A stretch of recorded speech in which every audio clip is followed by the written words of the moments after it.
Здравейте! Аз съм Елена Петрелийска и съм посланник на кампанията Малката черна престилка, която Олимпус България създаде, за да вдъхнови жените да готвят с удоволствие.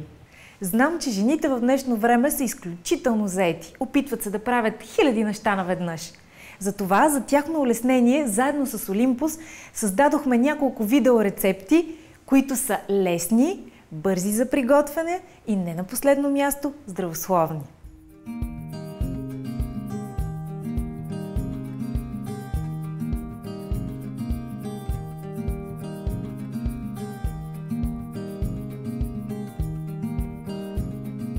Днес ще приготвим мини вариант на един млечен десерт, който се приготвя без захар. За основа ще използваме сушени плодове, форми, ще използваме печени ядки, т.е. нашия десерт ще бъде без захар. Това го прави изключително здравословен. Ще започнем с препичането на ядките. Използваме сурови ядки, използваме кашу, което сме натрошили. И слагаме в сух загрят тиган.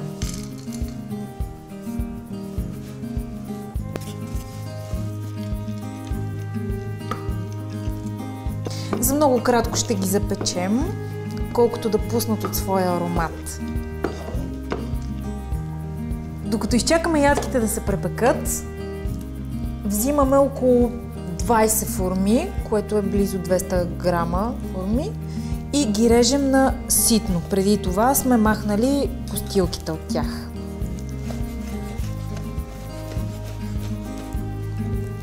Колкото по-сочни форми изберете, толкова по-добре, защото целта на тази смес е да стане лепкава. Ядките вече са готови и ги изсипваме при формите. В тази смес добавяме и 50 грама кокосови стърготини.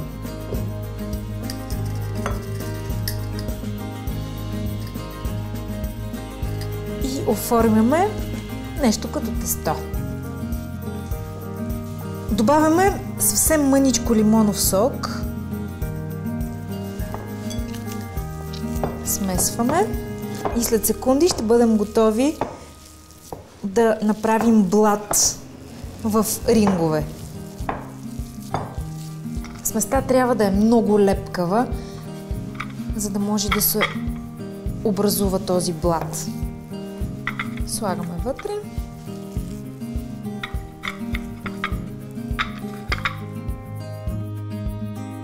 Започваме с приготвянето на млечния крем.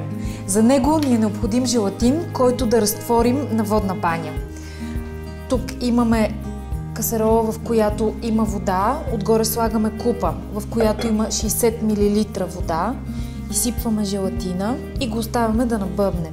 Много е важно тази вода, която е вътре в касеролата, да не завира, разбира се, и водата, в която е разтворен желатина, също да не завира. Докато желатина се разтваря за няколко минутки, ние ще разбъркаме изварата и цеденото мляко заедно с меда. Това ще е основата за нашия млечен крем.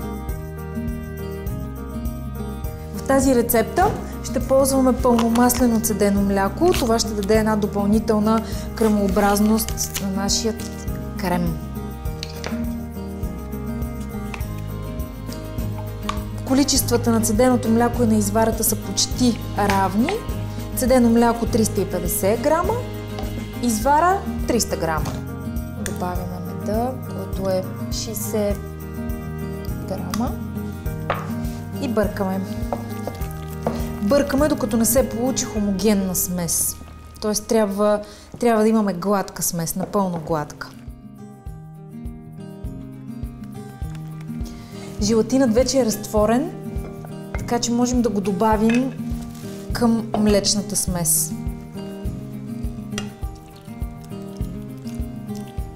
И разбъркваме още веднъж.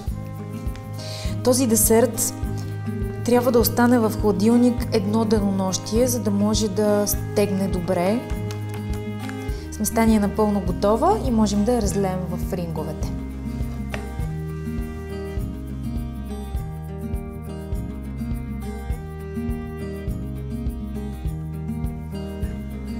Млечният десерт е готов да влезе в хладилника за поне едно денонощие.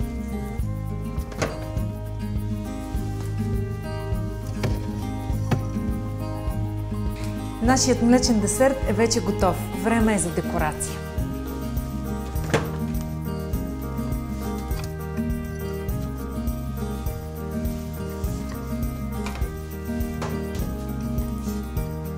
С помощта на нож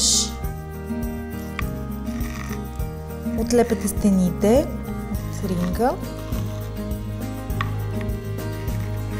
и повдигаме.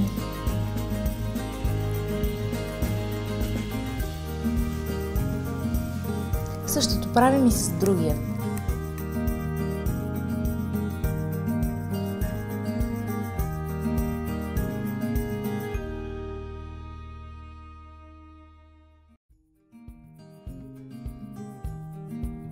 Сега можем да сервираме този десерт. Аз ще го разрежа както режа голяма торта.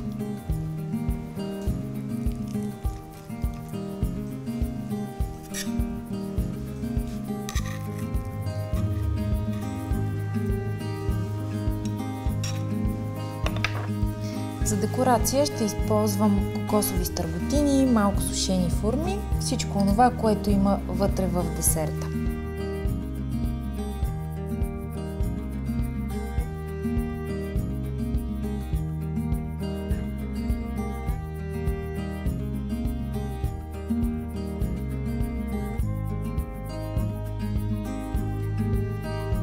Просто истинско!